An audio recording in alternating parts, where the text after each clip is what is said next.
बहुत थर क्षीर बसैला बेलू आम जान ना थे थे क्षीर पोड़ जाए ता सागरे आम जो जगार बसी था से जगह भी पोड़ जाए। तो आपको छड़ाइया आमको बहुत कष्ट करा पड़ता है। तो चलतु आपको बहुत सरल उपाय केमती क्लीन कर बासन को चलतु देखी नवा।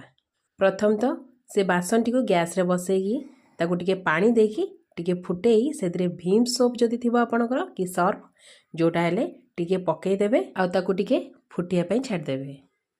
पानी फुटी आसला परे से लेंबू फाड़े नहले भिनेगार टिके पकईकी फुटेदेवे। तापर से टिके खाइबा सोडा जो आमर अच्छी ताकू टिके पकईकी भल कि ताकू फुटेदेवे।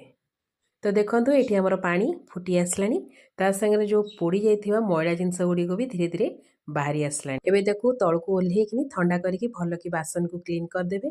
देखो ये जमार भी जना पड़नी आमर बासन पोड़ी जाइतला आ बासन पोड़ी गले ताकू एमिति भाबरे क्लीन करिवे।